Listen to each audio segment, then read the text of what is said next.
Hello friends, नमस्कार and welcome to समाधान। साथियों, उम्मीद है कि आप सब अच्छे होंगे और साथ ही साथ आपकी स्टडी भी अच्छे से चल रही होगी। साथियों, 72वीं बीपीएससी का नोटिफिकेशन आ चुका है, जिसका आप सबका बेसब्री से इंतज़ार था, क्योंकि जो एग्ज़ाम का डेट है आयोग ने पहले से आपको 26 जुलाई बता रखा था। ऐसे में आप सबका यही इंतज़ार था कि एग्ज़ाम का डेट काफ़ी नज़दीक आ गया, अब तक नोटिफिकेशन नहीं आया। तो फाइनली नोटिफिकेशन 1230 पदों पर ऑलरेडी आ चुकी है। 7 मई से आप लोग परसों से आवेदन कर सकते हैं, 31 मई तक का डेट है। तो सीमित समय है, अच्छे से तैयारी कीजिए आप लोग, ताकि आपका सिलेक्शन हो सके। बाकी यहाँ पे देखिएगा तो एक और नई भर्ती, जिसके बारे में आपको बता दें कि 24 से 96 पोस्ट पर ये वैकेंसी आने जा रही है। और इसमें 3 से 4 तरीके के पोस्ट होंगे। एक आपका जो बात करें हम लोग लैब इंचार्ज का होगा। दूसरा जो पोस्ट होगा आपका वो लाइब्रेरियन का होगा। तीसरा जो पोस्ट है आपका वो अपर डिवीज़न क्लर्क का होगा।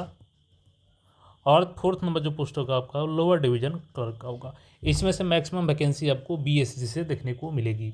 और कुछ पोस्ट इसमें से संभावना ये भी है कि सीजीएल 4 में जुड़ भी सकती है। आने वाले फ्यूचर में वो पता चलेगा कि जुड़ेगी नहीं जुड़ेगी, लेकिन ये संभावना है कि जुड़ सकती है। तो ऑल चीज़ों को हम लोग यहाँ पर जानेंगे, कौन कौन से पोस्ट के लिए कौन कौन से लोग एलिजिबल होंगे, और अगर सीजीएल 4 में इसमें से कौन कौन से पोस्ट ऐड होती है तो उसके लिए क्वालिफिकेशन क्या हो सकती है। अभी साथियों, टेक्स्ट बुक की तरफ से mission officer cell your journey to government job start here, जिसमें कि आपको ईयरली टेक्स्ट बुक पास केवल 615 रुपये मिल रहा है। देखिए, पहले क्या होता था कि आप ठगा हुआ महसूस कर रहे थे। पहले आपको प्लेटफॉर्म चार्ज लगता था, अब प्लेटफॉर्म चार्ज आपको जीरो लगेगा, 1 रुपया भी एक्स्ट्रा नहीं देना है। प्लस जो आप text book pass pro, text book pass pro max और text book pass pro elite, ये अलग अलग परचेस करते थे, अब आप केवल एक परचेस करेंगे, जिसमें आपको अलग अलग एग्जाम्स के लिए बीपीएससी, बीएसएससी, दरोगा, चाहे लेखपाल या सेंट्रल एसएससी, सभी रेलवे, बैंकिंग के लिए केवल एक पास आपको परचेज करना है। सारे टेस्ट मिल जाएंगे, जिसमें आपको mock test, previous year question, notes, one time उसमें जो एग्जैक्ट टाइम है वो डाउट सोल्यूशन मिल जाएगा आपको। इसके अलावे बात करें तो जो ऑलरेडी पास प्रो या कुछ भी रखे हैं तो उनको अलग से कोई चार्ज नहीं देना है। ऐप को अपडेट करना है आपको, फ्री में ऑफर मिल जाएगा। तो लिंक मैं डिस्क्रिप्शन दे देता हूँ, कूपन कोड यूज़ कीजिएगा SBYA और परचेज करके अपनी तैयारी को नई दिशा दीजिए।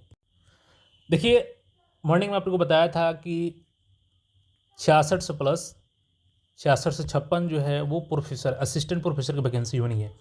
चूँकि 208 नए प्रखंडों में महाविद्यालय स्थापित किए जा रहे हैं, इनको चलाने के लिए शैक्षणिक पद की तो आवश्यकता है ही, साथ ही साथ नॉन जो टीचिंग पोस्ट हैं, जैसे कि 44, प्रत्येक महाविद्यालय में 44 पोस्ट क्रिएट किया गया है, जिसमें से 32 तो आपके प्रोफेसर के, असिस्टेंट प्रोफेसर के पद हो गए अलग अलग सब्जेक्ट के लिए, और उसमें से 12 जो है वो नॉन टीचिंग पोस्ट हो गए, जिसमें आपको यूडीसी का पद है ग्रेजुएशन लेवल पे, एलडीसी का पोस्ट है 12th लेवल पे, लैब इंचार्ज का पोस्ट है, इसकी क्वालिफिकेशन क्या होगी मैं अभी बात करूंगा, लाइब्रेरियन की पोस्ट है। तो 4 तरीके की पोस्ट, और इसमें देखिएगा तो क्लियर मेंशन है कि उन्नत शिक्षा उज्ज्वल भविष्य और 7 निश्चय योजना 3 के तहत इसको जल्द से जल्द किया जाना है। तो देखिए, ये सारी वैकेंसी बहुत जल्द होगी। इसमें से कुछ में भी वैकेंसी सीजीएल 4 में ऐड हो सकती है, जैसे कि यूडीसी का पोस्ट की बात करें हम लोग, तो यूडीसी आपका ग्रेजुएट लेवल का पोस्ट है, और मैक्सिमम चांस है कि ये आपका सीजीएल 4 में ऐड किया जा सकता है अगर रोस्टर क्लियर होकर आ जाता है। तो देखिए, ये जो पद है 66-56, ये प्रोफेसर के लिए है, पीजी पास वालों के लिए है,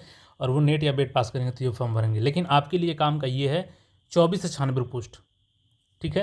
अब इसमें देखिएगा तो देखिए, ये जो पोस्ट है आपके लिए नॉन टीचिंग जो पोस्ट है आपका उच्च वर्गीय लिपिक यूडीसी, लेवल क्या है इसका, तो वेतन लेवल 4 का है, ठीक है। यानी 24 ग्रेड पे का आपका ये जॉब है, लेवल 4 का जॉब है। प्रत्येक महाविद्यालय के हिसाब से एक आपको यूडीसी का सीट है, यानी कि टोटल 208 यूडीसी का पद है। और मैक्सिमम चांस है कि चूँकि वित्त विभाग से भी इसको परमिशन मिल चुकी है सैलरी वगैरह के लिए, और महालेखागार को भी लिखा जा चुका है। तो अब रोस्टर अगर क्लियर होकर समय से आ जाता है तो हो सकता है कि सीजीएल 4 में आपका ये भी सीट ऐड हो जाए, और ऐड हो जाएगी तो अच्छी बात रहेगी, क्योंकि अभी एएसओ का ही पद ऐड होना है। तो उसी के साथ अगर इसको भी ऐड कर दिया जाएगा तो एक बढ़िया अपॉर्चुनिटी रहेगा सभी छात्रों के लिए। इसके बाद देखिएगा तो निम्न वर्गीय लिपिक, ये वेतन लेवल 2 का होता है, प्रत्येक महाविद्यालय में 3 होगा। इस हिसाब से देखिएगा तो 208 गुने 3 कर लीजिए, यानी 624 सीट आपका किस में हो जाएगा, तो 624 सीट आपका एलडीसी का हो जाएगा। और इसका भी चांस है कि इसको 12th लेवल में ऐड किया जाए। तो इसके लिए क्वालिफिकेशन क्या होगी आपकी, 12th होगी। और यूडीसी में आपका कंप्यूटर का नॉलेज होना चाहिए। बाकी टाइपिंग टेस्ट भी हो सकेगी, लिया जा सकता है इसमें, तो वो नोटिफिकेशन में क्लियर हो जाएगी अगर ऐड होती है तो। बाकी अगर ऐड नहीं हुई तो फिर इसको सेपरेट निकाला जाएगा लेवल जो सीजिल 5 है उसके माध्यम से, लेकिन फिलहाल मैक्सिमम चांस है कि सीजिल 4 में ऐड हो सकता है। इसके अलावा देखिएगा तो पुस्तकालय अध्यक्ष, ये भी लेवल 4 का होता है और ये प्रत्येक महाविद्यालय में एक, यानी कि प्रत्येक के लिए एक, तो टोटल 208 यहाँ पर पद हैं और इसके लिए सेपरेट वैकेंसी आ सकती है, या जो बिहार में अभी लाइब्रेरियन की वैकेंसी जो पेंडिंग है ऑलरेडी उसी के साथ इसको भी निकाला जा सकता है। लेवल 4 का ये है। इसके लिए आपको बिलीस होनी चाहिए, बैचलर ऑफ लाइब्रेरी साइंस की कोर्स किए होंगे आप, तो आप इस पोस्ट के लिए एलिजिबल होंगे। इसके अलावा देखिएगा तो एक बड़ा वैकेंसी इसमें ये है लैब इंचार्ज का। तो इसमें जो लैब इंचार्ज का पोस्ट है किसके किसके लिए है, तो भौतिकी, रसायन विज्ञान, वनस्पति। वेतन स्तर क्या है, 4 है और प्रत्येक महाविद्यालय में 7 पोस्ट हैं इसके।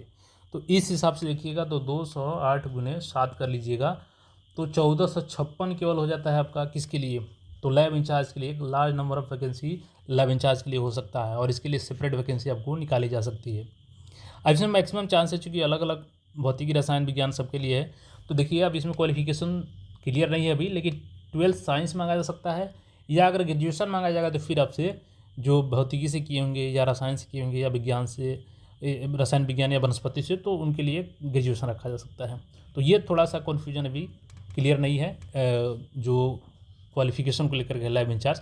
तो देखिए इसमें या तो 12th साइंस या ग्रेजुएशन आपके अलग अलग स्ट्रीम से, साइंस जिसमें फिजिक्स, केमिस्ट्री या बॉटनी हो सकता है। तो ये 4 तरीके के पोस्ट हैं, इन सब के लिए यहाँ पे नोटिफिकेशन आएगा और इसमें से यूडीसी का मैक्सिमम चांस है कि सीजिल 4 में ऐड किया जा सकता है। अच्छी बात यह है कि अगर इसमें आपका सिलेक्शन होता है या यूडीसी में या लैब इंचार्ज में, तो हो सकता है कि आपके अपने ज़िले में भी पोस्टिंग हो जाए, क्योंकि प्रत्येक ज़िला में देखिएगा जहाँ जहाँ प्रखंड में महाविद्यालय नहीं है वहाँ ये सीट है। तो इसमें कोई ज़रूरी नहीं है कि अलग ही डिस्ट्रिक्ट में आपका पोस्टिंग हो सकता है कि आपके अपने गृह जिला में भी इसमें पोस्टिंग मिल जाए। तो देखिए ये सारे ज़िले में कहाँ कहाँ सीट है, मैंने टेलीग्राम पर ऑलरेडी ये डाल रखा है, तो आप चेक कर सकते हैं कि आपके प्रखंड में महाविद्यालय का इसमें सीट है या नहीं है। तो ये देख सकते हैं, लिस्ट है पूरा। बाकी आप लोग अच्छे से तैयारी करते रहें और आयोग से ये हम लोग की डिमांड है कि जल्द से जल्द सीजिल 4 का एग्ज़ाम डेट घोषित किया जाए, ताकि छात्र अपनी तैयारी को रेगुलर वे में कर सकें और इसको टारगेट रूम में पूरा किया जाए। बाकी आपका जो भी राय कमेंट करके बता सकते हैं। मिलते हैं फिर नए अपडेट में। चैनल को सब्सक्राइब करके जुड़ रहे हैं। धन्यवाद।